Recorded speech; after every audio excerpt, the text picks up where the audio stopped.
ஓம் ஸ்ரீ குருப்யோ நமக. நன்றாக குரு வாழ்க, குருவே துணை. பரபிரம்ம ருத்ரகாயத்ரி ஞானஸ்தலத்தின் நண்பர்களுக்கு வணக்கங்களும் வாழ்த்துக்களும். 10 நாட்களுக்கான தினப்பலன் மேஷ லக்னத்திற்காக இந்த பதிவு. ஜூன் 22 முதல் ஜூலை 1 வரை உள்ள நாட்களுக்கு மேஷ லக்னத்திற்கு சந்திரன் எந்த இடத்துல எந்த நட்சத்திரத்தில் போய் என்ன பலன் தர்றாருங்கிறது தான் இந்த பதிவில் பார்க்க இருக்கோம்.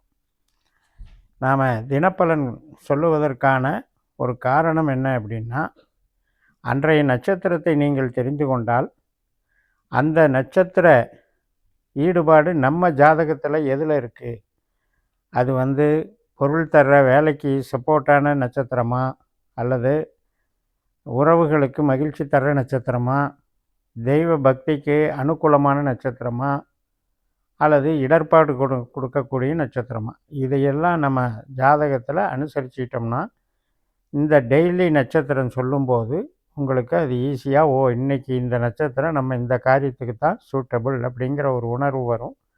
இதை படிப்படியாக நீங்கள் உங்களுடைய ஜாதகத்தை பரிசீலனை பண்ணி பாஸ்கர அஸ்ட்ராலஜி சிஸ்டத்தில் 12 பாவ உபநட்சத்திரங்களை கண்டுபிடித்து கொண்டு இதை பார்ப்பவர்களுக்கு இன்னும் மிக எளிதாக இருக்கும். ஜோதிடம் அன்றாட பலன்களை வழங்கும்.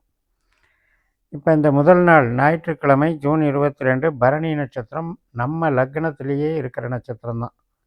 லக்னத்திலேயே சந்திரன் இருக்கார் அப்படின்னா மேஷ ராசியில் சந்திரன் போகிறாரு. ஆனால் நம்ம லக்னமே மேஷமாக இருக்குது. இந்த பதிவுகள் எல்லாமே ரொம்ப வருஷமாக நம்ம பண்ணிகிட்ருக்கிறது லக்னத்திற்கு தான். ராசி என்பது நிலையானது இல்லை.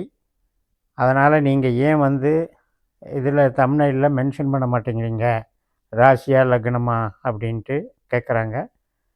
ஒரே ஒரு விஷயம் புரிஞ்சுக்கோங்க, எந்த விஷயம் பார்த்தாலும், கோச்சாரத்துக்கு பார்த்தாலும், திசாபுத்திக்கு பார்த்தாலும், அடிப்படை யோகத்துக்கு பார்த்தாலும் லக்னம் தான் நிலையானது.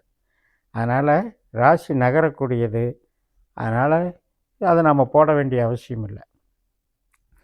இப்போ நம்ம லக்னத்தில் சந்திரன் சுக்கிரனுடைய பலனை தர்றாரு. இன்னைக்கு ஞாயிற்றுக்கிழமை இந்த சுக்கிரன் லக்னத்திலேயே இருக்கார். அதுவும் அவருடைய சொந்த நட்சத்திரத்திலே இருக்கார். அப்போ சுக்கிரன் சந்திரன் 2 பேரும் சேர்ந்து பலன் தர்றாங்க. ஈடுபாடு இன்றைக்கி ரொம்ப நல்லா இருக்கும். பப்ளிக் இன்வால்மெண்ட்டு, சொந்த பந்தம், மகிழ்ச்சியான தருணங்கள், ஒரு டிசைனிங் அல்லது ஒரு அட்ராக்டிவான ஒரு விஷயங்களில் ஈடுபாடுகள். இப்போ ஒரு இடம் இருக்குது, வீடு இருக்குது அப்படின்னா அதை எப்படி டெக்கரேட் பண்ணலாம் அப்படின்ற திங்கிங், கலைநயம் பொருந்திய நாளாக, உணர்வு பொருந்திய நாளாக இருக்கும். சுக்கிரனுடைய உபநட்சத்திரம் சனியாக இருக்கிறது.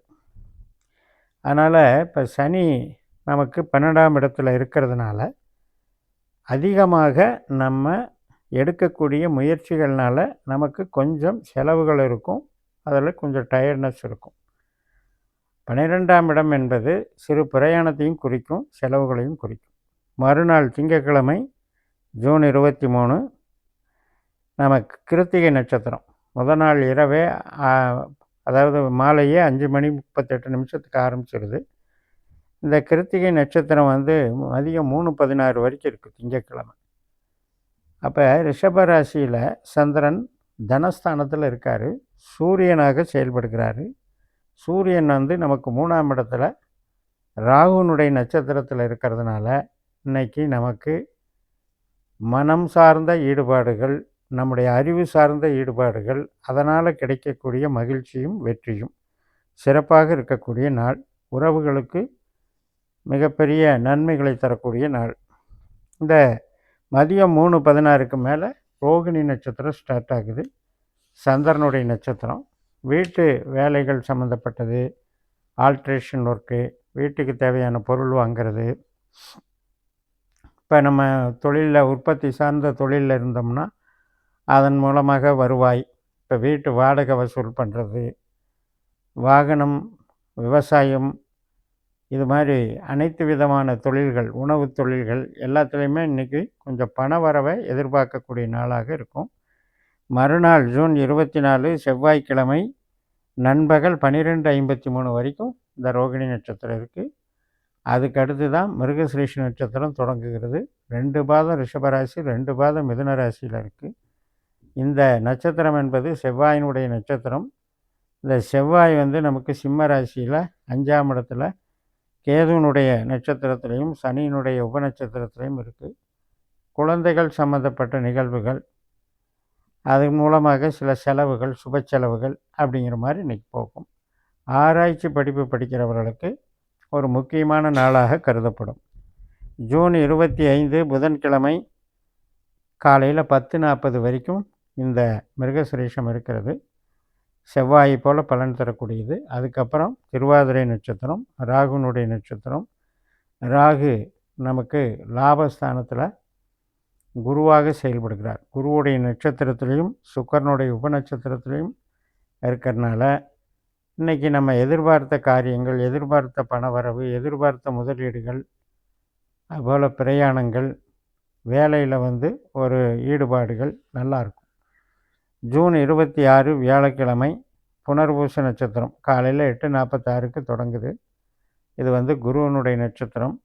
குரு ராகுனுடைய நட்சத்திரத்திலையும் குருவனுடைய உபநட்சத்திரத்திலையும் இருக்கார். இப்போ நான் தனியாக ஸ்பெஷல் பதிவு கூட 12 லக்னங்களுக்கும் போட்டேன். குரு ராகு நட்சத்திரத்துலேயும் ராகு குரு நட்சத்திரத்துலேயும் சார மாற்றம்னு சொல்லி அதையும் நீங்கள் பார்த்துக்கோங்க. இந்த இந்த குருவனுடைய நாள் இன்றைக்கி வந்து எப்படி பலன் கொடுக்கும் அப்படின்னா, கம்யூனிகேஷனுக்கு நல்லாயிருக்கும். புது தொடர்புகள், புது பிரயாணங்கள், இடமாற்றங்கள், பத்திரப்பதிவுகள், இது சார்ந்த வேலைகள், ஆவணங்களை ரெடி பண்ணுறது, இது சார்ந்த நிகழ்வுகளுக்கெல்லாம் நல்லாயிருக்கும். ஜூன் 27 வெள்ளிக்கிழமை பூச நட்சத்திரம், சனியினுடைய நட்சத்திரம். இப்போ என்னதான் நமக்கு விரையச்சனியாக இருந்தாலும் சனியினுடைய நட்சத்திரத்திலையும் கேதுவனுடைய உபநட்சத்திரத்திலும் இருக்கார். அப்போ இந்த கேது வந்து நமக்கு 5ஆம் இடத்துல இருக்கிறதுனால கொஞ்சம் அந்த விரைச்சனியினுடைய பாதிப்பு குறையும். அதனால் இன்றைக்கி வந்து இறை வழிபாடுகளில் ஈடுபடுறது சிறப்பாக இருக்கும். உறவுகளுக்கு மதிப்பளிக்கக்கூடிய நாளாக இருக்கும். இன்வெஸ்ட்மெண்ட் வந்து புது இன்வெஸ்ட்மெண்ட்டை வந்து தவிர்த்துக்கணும். ஏன்னா அது வந்து நமக்கு முதலீட்டுக்கு சாதகமாக இல்லை. ஜூன் 28 சனிக்கிழமை ஆயில்யம் நட்சத்திரம் காலையில் 6:36க்கு தொடங்குகிறது. கடகராசியில் சந்திரன் வந்து புதனை போல் செயல்படுகிறார். இப்போ இந்த புதன் பூச நட்சத்திரத்துக்கு கடகராசியில் இருக்கார். அதே மாதிரி கேதுவனுடைய உபநட்சத்திரத்தில் இருக்கார். இன்றைக்கும் உற்பத்தி சார்ந்த தொழில்கள், கான்ட்ராக்ட் ஒர்க்கு மற்றும் ஒரு வியாபாரங்கள் சம்மந்தப்பட்டது, ட்ரேடிங்கு எல்லாமே நல்லாயிருக்கும். யாருக்கெல்லாம் புதன் வந்து தொழில் சார்ந்த கிரகமாக இருக்கிறதோ 2, 6, 10 அவங்க ஜாதகத்தில் தொடர்பு பெற்றிருக்கோ இன்றைக்கி வந்து சிறப்பாக பிஸ்னஸ் நடக்கும். அதே மாதிரி மூலதனமும் நல்லாயிருக்கும். புதன் வந்து சனியை போல் இருந்தாலும் அது கேதுவனுடைய உபநட்சத்திரமாக இருக்கிறதுனால பெரிய வேண்டாத செலவுகள் வந்து விடாது. ஜூன் 29 ஞாயிற்றுக்கிழமை மக நட்சத்திரம், அதாவது காலையில் 6:33க்கு தொடங்குகிறது. சந்திரன் கேதுனுடைய நட்சத்திரத்தில் போகிறாரு. ஏற்கனவே செவ்வாய் அங்கே கேதுனுடைய நட்சத்திரத்தில் சிம்ம ராசியில் இருக்கார். அதனால் இது வந்து சந்திர மங்கள யோகமாக 5ஆம் இடத்துல இருக்குது. குழந்தைகள் குதூகலம், ஒரு ரெக்ரியேஷன், நம்மளை கலை தொடர்புகளை நம்மளை ஈடுபடுத்திக்கிறது, சுப நிகழ்ச்சிகளுக்கான நாளாக இருக்கும். மறுநாள் திங்கட்கிழமை ஜூன் 30 பூர நட்சத்திரம் காலையில் 7:20க்கு தொடங்குகிறது. சுக்கிரனுடைய நட்சத்திரம். இன்றைக்கும் வந்து ரொம்ப ரசனை மிகுந்த நாளாக இருக்கும். முக்கியமாக கலை சார்ந்த பணிகள் வந்து இன்றைக்கி நல்லா நடைபெறும். அதாவது க்ரியேட்டிவிட்டி மைண்டை வச்சு பண்ணுறது, அட்ராக்ஷனான தொழில்கள், அதாவது ஆபரண தொழில்கள், இந்த மாதிரி இருக்கவங்களுக்கெல்லாம் நல்லாயிருக்கும். ஜூலை 1ஆம் தேதி செவ்வாய்க்கிழமை உத்திர நட்சத்திரம் காலையில் 8:53க்கு தொடங்குகிறது. சூரியனுடைய நட்சத்திரம். சூரியன் வந்து ராகுனுடைய ஸ்டாரில் இருக்கார். அதே மாதிரி சுக்கிரனுடைய உபநட்சத்திரத்தில் இருக்கார்.